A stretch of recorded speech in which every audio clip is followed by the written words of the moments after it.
එකොමත් එක ගමක නයිදේ කියලා හීන්දෑරි කෙට්ටු කොල්ලෙක් හිටියා. ඉතින් මොහුට කියලා කාත් කවුරුත් හිටියේ නෑ. එහෙම කියලා මොහු තනියම උයාගෙන වැඩක් කළක් කරලා නෙමෙයි ජීවත් වුනේ. ටිකක් කම්මැලි වගේම හොඳටම කපටි. මොහුටම කියලා ගෙයක් තිබුණ නැති නිසා ඔය අහුවෙන තැන්වල තමයි රැට නිදාගත්තේ. කුකුල් මස් උයනව නේද? මගේ ආසම කෑම මේ මට හොරේ කුකුල් මස් කන්න හිතේ ඇති. ඉතින් නයිදේගේ ආසම කෑම තමයි කුකුල් මස්. කුකුල් මස් හදන්නේ කොහෙද නයිදේ කොල්ලෝගේ හිටියත් ඒ ගෙදරට ගිහින් කෑම උයන දිහාම බලන් ඉන්නවා. ගිල. මේ මිනිස්සයා කොයි ලෝකෙන් මෙතෙන්ට කඩාපාත් වුණාද? ඔහොම මේක දිහා බලන් ඉන්න එපා මිනිස්සයෝ. අපිට බඩ වච්චයි. කෝ හිටපන්කෝ මම මස් කෑල්ලක් දෙන්න. දුන්නේ නැත්තම් ඉතින් අද මෙතනින් හෙල්ලෙන්නේ නෑනේ. ඉතින් ඔන්න ඔය විදිහට තමයි නයිදේ කප්ටිකමේ නයිදේගේ බඩ පුරව ගත්තේ. නයිදේට කෑම දෙනකම් ඒ ගෙදරින් නෙමෙයි නයිදේ එළුනේ. මේ ටිකවත් ඉතින් කඩේට දීලා සල්ලි ගන්නවා.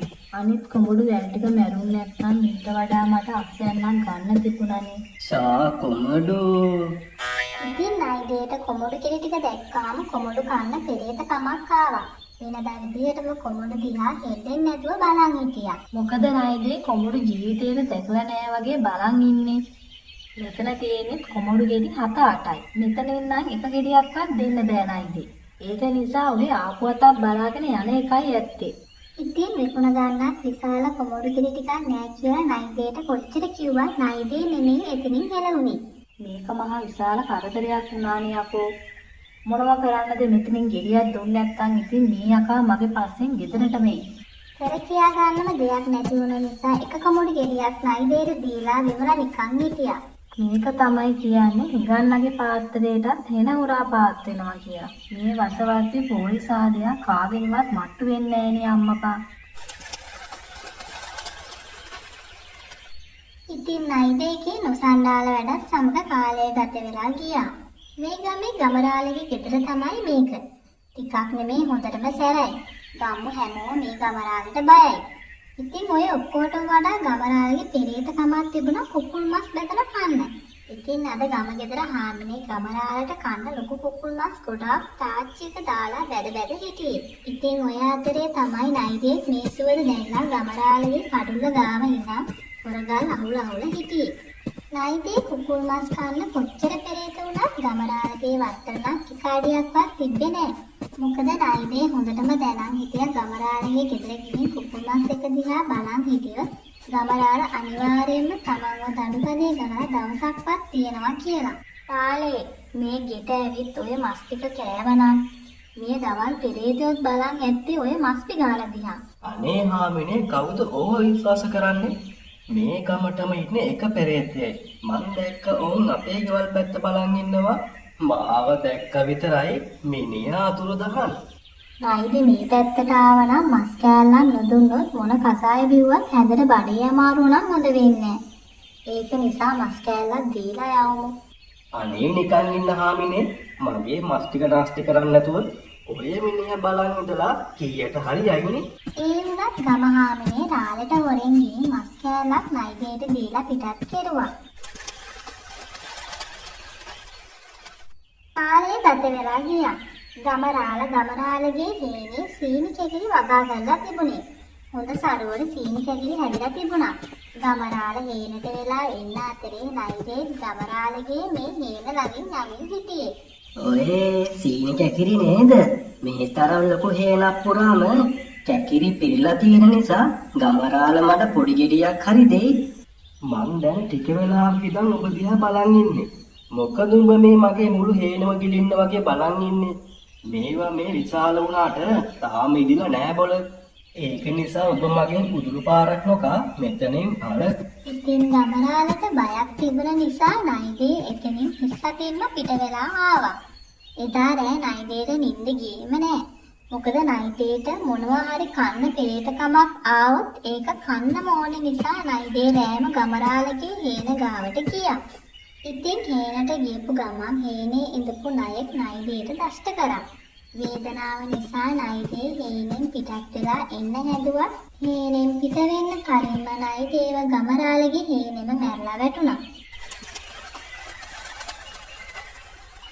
රාලි නයිද මැරිලා හිටියේ අපේ හේන නිසා නරකද අපි හේනේ පෙරේද තටුවක් හරි දීලා තොවිලයක්වත් නැටුවොත් මට හිතෙන්නේ නයිද අපේ කැකිලි කන්න ගිහින් තමයි ණයෙක් ගහලා මැරුණේ. මොන පිස්සුද හාමිනේ? ඕව කවුද විශ්වාස කරන්නේ? ඉතින් නයිද මැරිලා හරියටම දවස් 7ක් පහ වුණ ගමන් හොඳටම හැදිලා තිබුණු සීනි කැකිලි වගාව මැරිලා වේලා ගියා. ඉතින් මේ කිසි දෙයක් දන්නේ නැති ගමරාල අදත් හොඳ හැටි මස්ටි ගානක් කාමයට කියලා බැදගෙන කන ගමන් හිටියේ. ගමරාල මහත්තයෝ මං දැක්කා ගමරාල මහත්තයාගේ හේන ගාමින් එද්දී මුළු හේනම තිබ්බ වගාව මැරලා තියෙනවා. ඉතින් හාමිනේ කකා ඉන්න මස්ටි ගාන තියලා යන්න කියලා කොච්චර කිව්වත් ඒ ගැන ගානක්වත් ගන්න නැති ගමරාල මස්ටි ගානත් අරන්ම හේනට දුවන්න ආවා. හපොයි දෙයියනේ මගේ හේනට මොකාද පොළේ වින්නේය කරේ?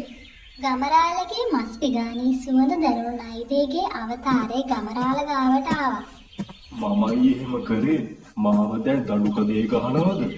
ඉතින් ගමරාල පිටිපස්ස හැරලා බලනකොටම නයිදේගේ අවතාරය දැක්පු ගමන් හොඳටම බය වෙලා අතේ තිබුණු මස්ටි ගාන බිමට වැටුණා.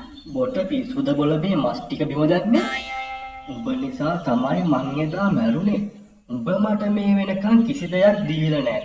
ඒකට දඩුවම තමයි මේ වගේ බැතුම් මස් පුරවලා ලොකු පිඟානක් උඹ මට හැමදාම මෙතෙන්ට ගෙනත් දෙන්න ඕනි.